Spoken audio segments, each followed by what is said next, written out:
Halo teman-teman, selamat datang kembali di channel YouTube Richard Dermawan. Pada kesempatan hari ini kita akan membahas saham-saham yang ada di Indonesia secara khusus menggunakan pendekatan analisa teknikal.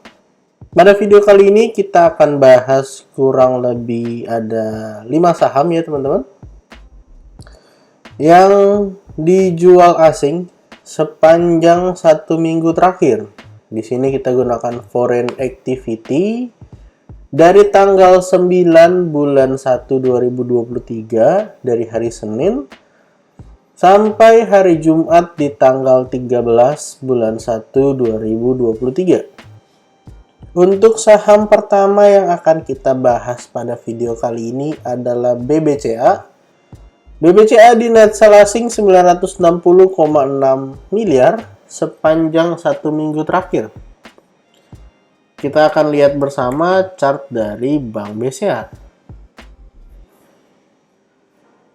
Saham Bank BCA pada perdagangan Jumat yang lalu ditutup mengalami penurunan 1,53% dengan close di area 8.050. Beberapa hari yang lalu, tepatnya tanggal 11, low-nya tuh di area 8.000 dan memang kita tahu bahwa area 8.000 adalah angka psikologis. Tetapi memang secara support, area 8125-nya sudah terbreakdown. Dan kita akan tunggu bersama apakah 8.000-nya mampu untuk menahan penurunan dari Bank BCA. Atau ternyata 8.000-nya gagal menahan penurunan Bank BCA dan melanjutkan penurunan ke area yang ada di bawah. Kenapa teman-teman? Karena kalau kita lihat bersama bahwa di kiri ini adalah left shoulder, lalu yang tinggi ini adalah head, lalu yang di sebelah kanan ini di mana terjadi pantulan dari area 8.000, ini malah berpeluang menjadi right shoulder. Di mana sempat mencetak area high sampai 8450 sebelum akhirnya kembali dibanting menuju ke kisaran area 8.000. Kalau misalnya head and shoulders-nya terkonfirmasi, di mana pada saat ini sebenarnya sudah terkonfirmasi, artinya ada peluang untuk saham Bank BCA mengalami koreksi lanjutan yang cukup besar,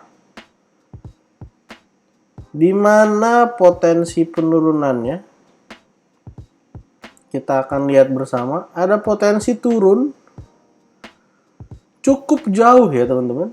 Di sini kalau head and shoulders-nya yang memang sudah terkonfirmasi breakdown, ada potensi turun sampai 6.850. Dan kalau dibilang uptrend, sebenarnya masih uptrend aja.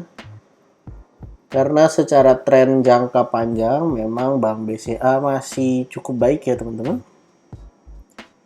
Bisa kita lihat bersama bahwa sebenarnya secara tren ya memang baik-baik aja, tapi kalau memang dia jebol sampai ke 6850, artinya ada potensi untuk ngejebol trend line yang ada. Dan memang dengan konfirmasi closing di bawah 8125 itu cukup merepotkan untuk Bank BCA. Dan akan kita lihat bersama ya teman-teman, apakah penurunannya memang menuju ke area tersebut atau enggak. Area support terdekat yang bisa teman-teman pantau tuh di area 8.000. Kalau 8.000-nya jebol, kita akan lihat bersama di kisaran area 7.800 apakah ada perlawanan atau enggak. Kalau ternyata nggak ada perlawanan dan terus melanjutkan penurunan, target penurunannya sampai 6850. Jadi kita akan pantau bersama perdagangan mendatang untuk Bank BCA. Untuk saham kedua yang akan kita bahas hari ini adalah Bank Mandiri. Bank Mandiri di net sell asing seminggu terakhir 856,2 miliar. Kita akan lihat bersama chart dari Bank Mandiri.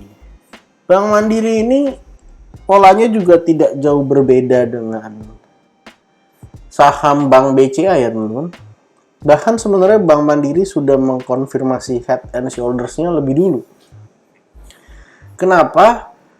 Karena di sini walaupun memang tidak simetris ya bentuk daripada Head and Shoulders-nya.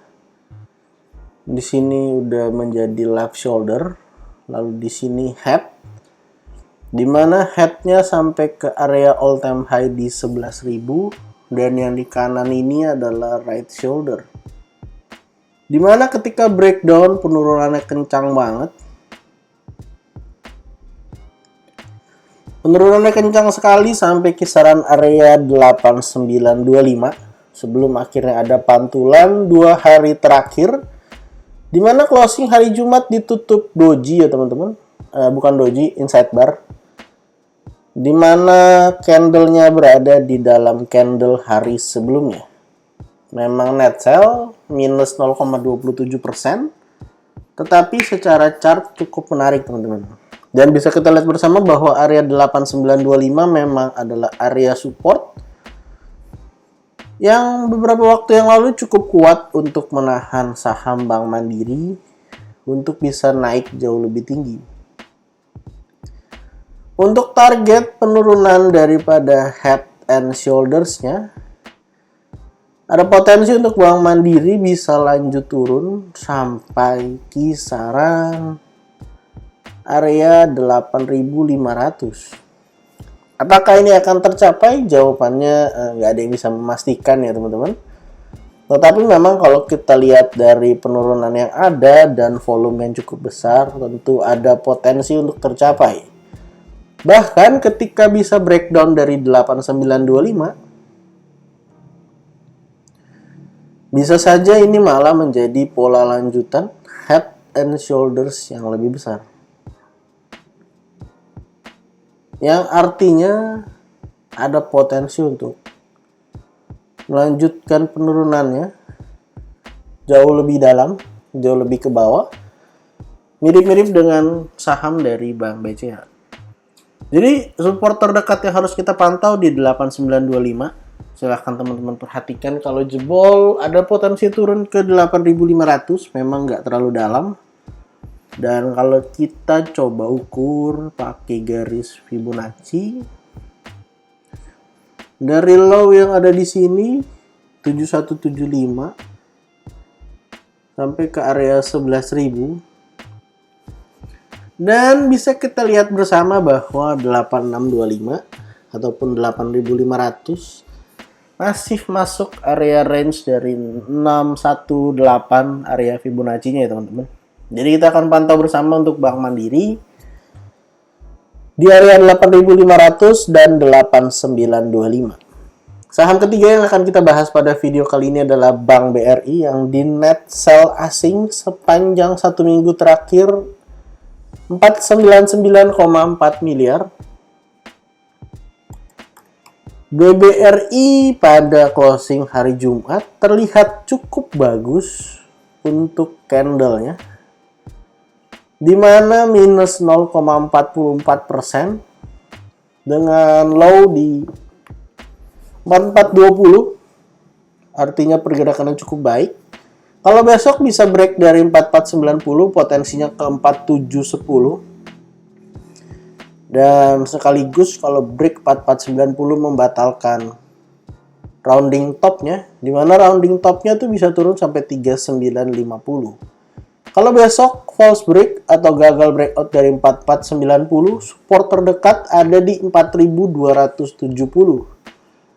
Jadi akan kita pantau bersama area support yang ada, baik itu yang terdekat di 4270 ataupun kalau misalnya 4270-nya terjebol, ada potensi turun sampai kisaran area angka psikologis di 4000.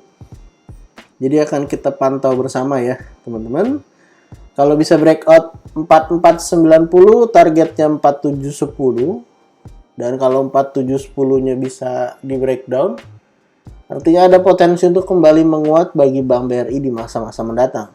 Walaupun memang kalau kita lihat dari dua bank sebelumnya, baik Bank BCA maupun Bank Mandiri memang lebih cenderung akan ada koreksi lanjutan dibanding penguatan. Walaupun memang kita harus lihat lagi pada perdagangan-perdagangan mendatang. Dan untuk saham keempat yang akan kita bahas kali ini adalah Goto.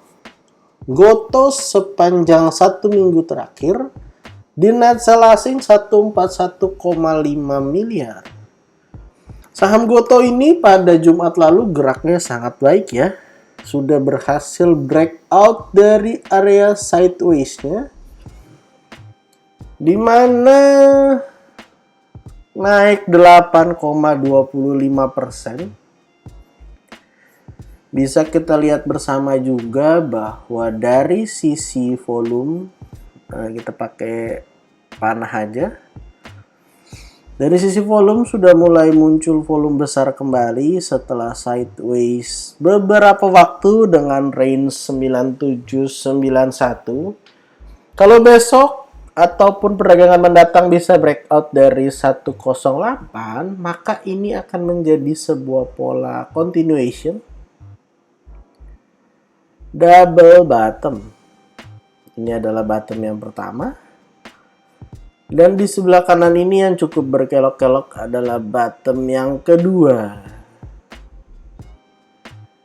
Dan untuk target kenaikannya, kita ukur bersama dari 81 sampai 108. Kalau besok bisa breakout 108, ada potensi menguat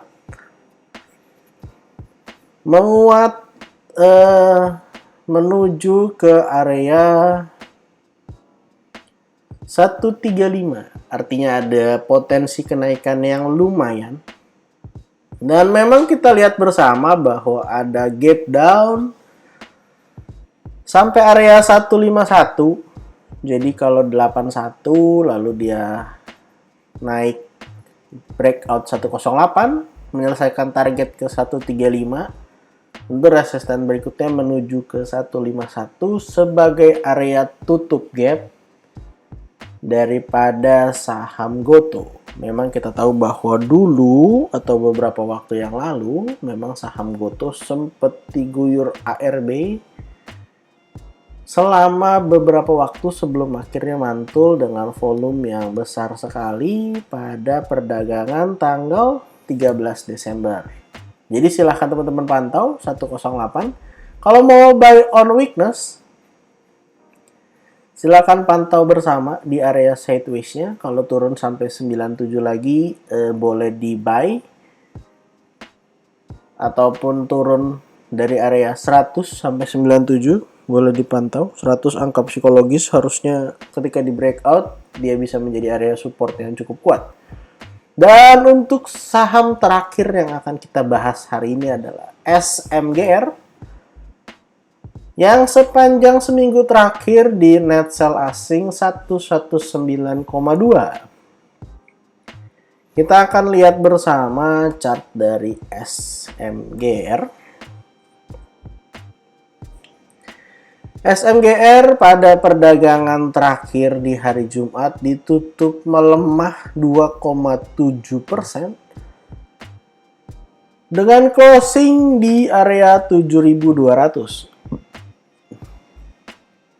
Di mana kita tandain untuk area neckline daripada SMGR setelah berhasil breakout dari 7225 itu berada di kisaran area 7.225 sampai 7.175. Yang artinya memang di 7.200 ini adalah area support dan kita akan lihat pada perdagangan di hari Senin atau perdagangan minggu depan apakah area 7175-nya mampu menahan retrace atau pullback daripada SMGR atau malah jebol.